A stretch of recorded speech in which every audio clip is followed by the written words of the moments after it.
Sevran a toujours été une ville paisible, les habitants de Sevran ont toujours été des gens charmants. D'ailleurs, partout, lorsque vous lisez les Sevranais, des gens calmes, c'est très vrai, c'est très vrai.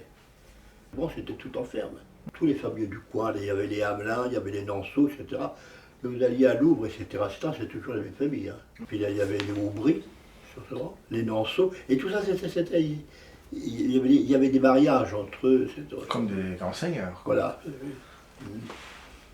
Mais pratiquement, quand toutes les terres ont été vendues à la SAS, c'était presque toutes des terres de Madame Roland.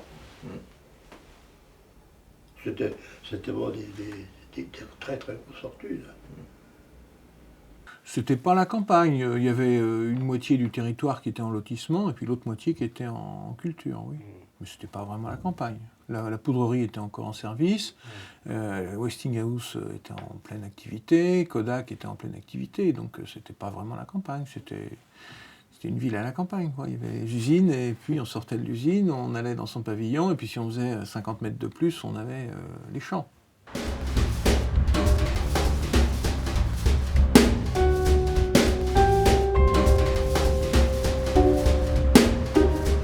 Donc ces immeubles-là, ça fait partie de ces immeubles qui ont été construits donc à la fin des années 50. Et c'était encore un urbanisme qui était collectif, soit, mais à taille humaine. Et donc les premiers habitants qui sont arrivés sur Rougemont, c'était des gens qui étaient heureux comme tout, parce qu'ils avaient du boulot, et ils quittaient des taudis et ils arrivaient dans des logements clairs, spacieux, dans des quartiers qui étaient tout neufs, donc où les plantations commençaient à pousser, où c'était sympa. Effectivement, on peut pas, dans les années 60, on n'imaginait pas qu'il y aurait le choc pétrolier, que les familles seraient au chômage et que les habitants des quartiers, dans leur quasi-totalité, sombreraient dans la misère. Mais enfin, c'est ce qui se passe. Donc. Alors effectivement, les urbanistes de l'époque, ils avaient des grandes idées, des belles idées, mais la vie en a décidé autrement.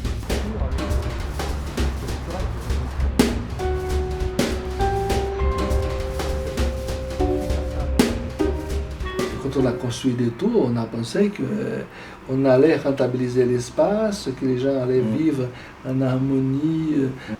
En plus, dans un parc, parce qu'on a rentabilisé l'espace, on pourrait planter des arbres, des jardins, etc. Bon. Et après, on s'est rendu compte que créer plus de problèmes que des solutions. Créer des solutions. Alors, ça fait qu'aujourd'hui, on est en train de détruire tous ces tours et tous ces bars pour construire des petites unités.